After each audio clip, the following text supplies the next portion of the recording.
Hi, I'm PK Subban. You're watching David Stein, the best sports reporter at McGill University.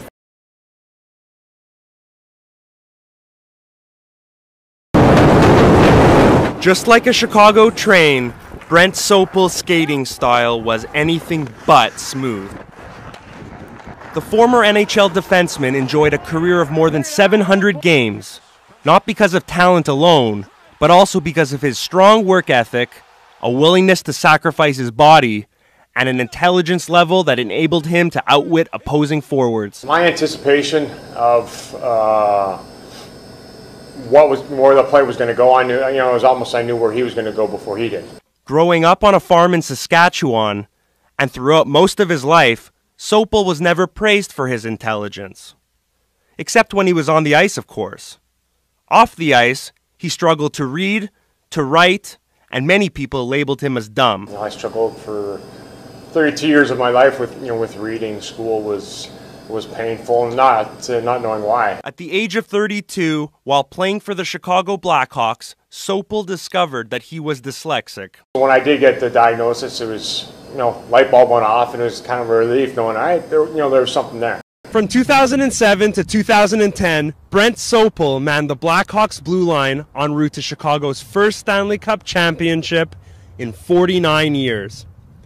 He also provided leadership to a good young team that was on the precipice of a dynasty. One of the elder statesmen on the back end for the Blackhawks, Brent Sopel!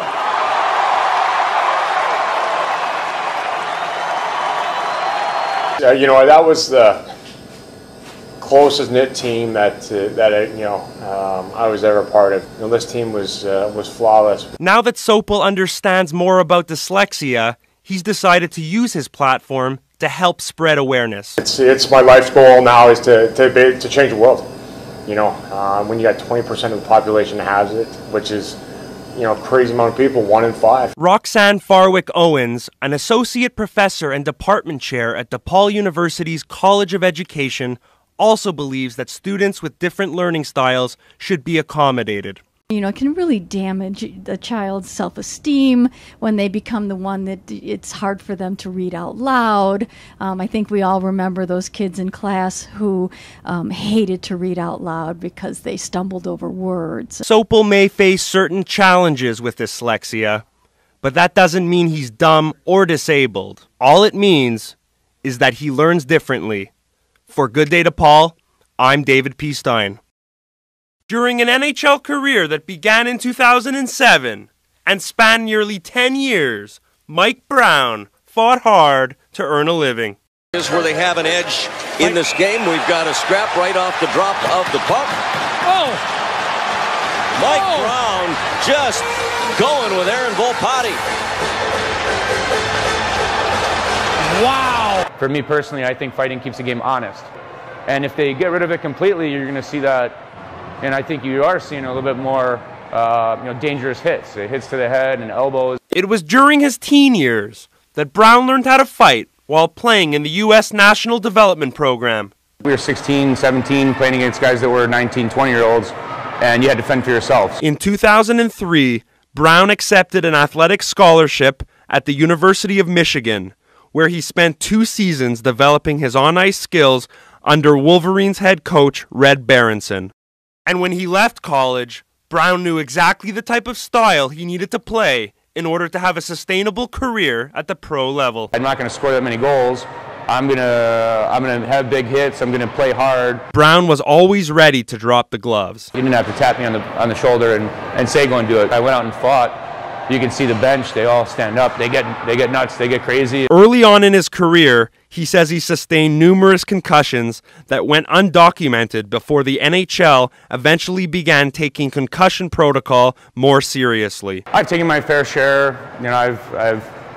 I've had my hits, but I don't think any of them were documented. But according to longtime Montreal Canadiens chief surgeon, Dr. David Mulder, the NHL's concussion protocol has improved dramatically in the last decade.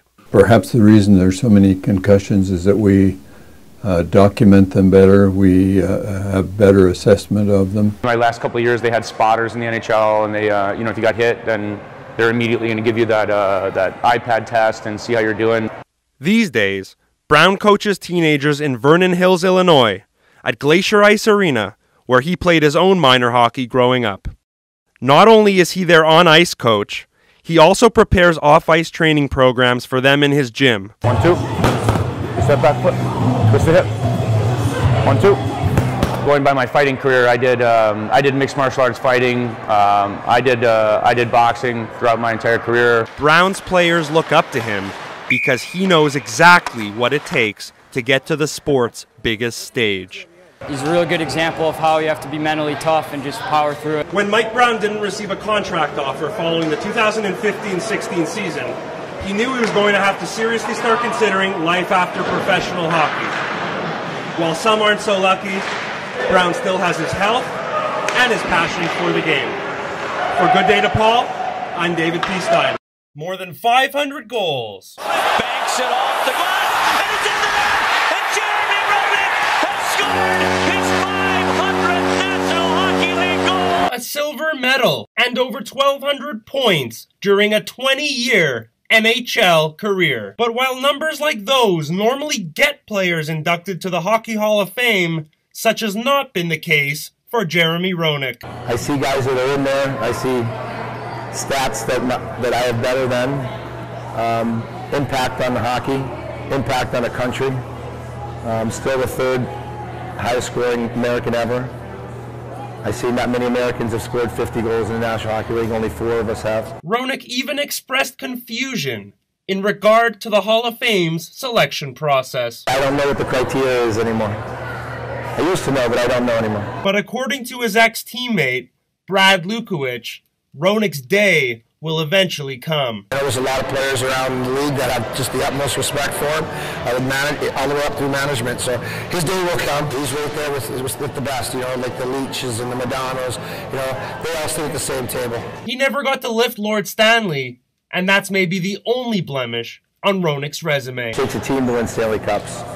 So for me, I'm pretty proud of what I did in the National Hockey League. I'm still proud of what I do for the National Hockey League still today. With Lukowich and a couple other former NHLers, Roenick is currently running a hockey camp in Vernon Hills for the 3rd straight summer. For me, it's all about teaching kids the fundamentals of the game, the love of the game, and being a good person, because it goes beyond hockey. And the parents love him too. It is amazing how much he remembers my kids and from even last year, and remembers names, comes up. It's so personable and able to talk to each one of the kids and knows who they are. Whether or not Roenick eventually gets inducted to the Hockey Hall of Fame remains to be seen. But for now, the former Blackhawks star continues to give back to the game he loves. For Good Day to Paul, I'm David P. Stein. That ball hit hard. Get over his head. Way back. He looks up. You can put it on the board. Yes. Yes. To the casual observer, the White Sox might be near the bottom of Chicago's professional sports totem pole.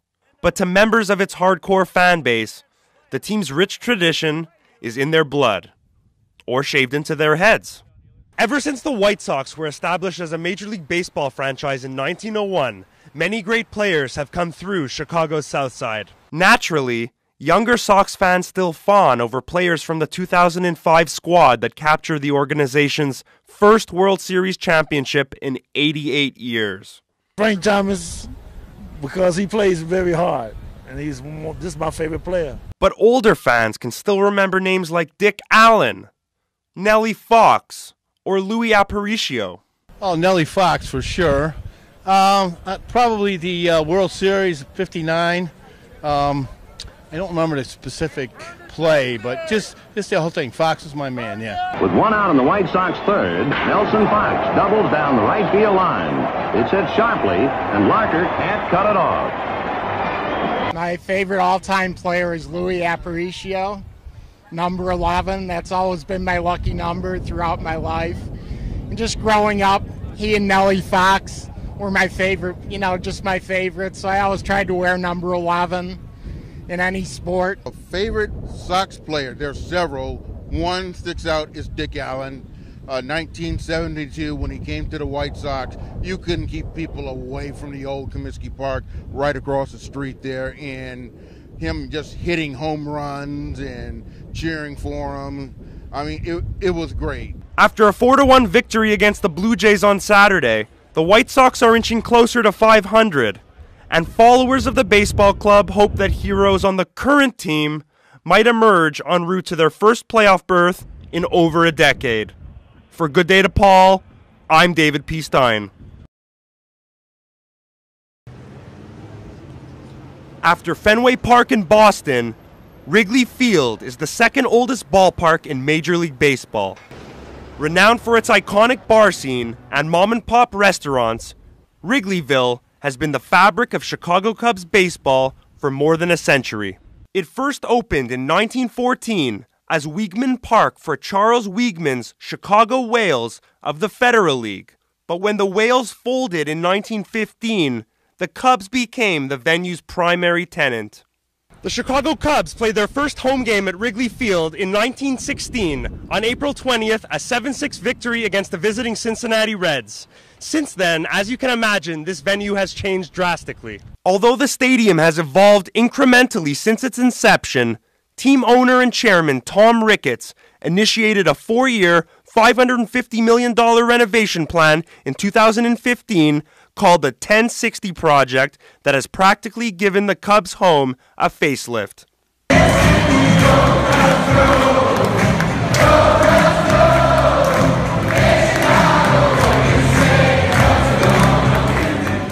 Since 2015, countless overhauls have been made to the stadium's infrastructure, as well as its interior and exterior. The additions of a Jumbotron, the acquisition of new and improved rooftop seats, and a community park named Gallagher Way are among the most visibly recognizable transformations. I've been going to Cubs games when I met my group of friends in high school, and I've been doing that, and I love it. I love the ballpark. I love the renovations that they're doing. It's still old school, but they're bringing some new stuff in. I like it a lot. John Wagner, a national construction director for Gallagher, is delighted with the outcome of Gallagher Way, a multi-purpose space directly adjacent to North Clark Street. We are staying at the Zachary Hotel right across the street, which is an awesome hotel, part of the overall experience. So being able to have a client look over and see the stadium and see, Gallagher Way everywhere, and seeing the school kids playing on the grounds and just hanging out, it's just a really cool. Some traditionalists have never been in favor of changes being made at all, but many fans feel the Cubs did a nice job of modernizing the stadium while still preserving its old school charm. They've done a nice job of kind of maintaining that vintage look and feel, but with the modernization and clean things up. We're from Baltimore, so we have a similar type of stadium down there, so we like this feel. Despite all of the modifications, Cubs legend Ernie Banks would be happy to know that the confines at Wrigley Field are definitely still very friendly. For Good Day to Paul, I'm David P. Stein.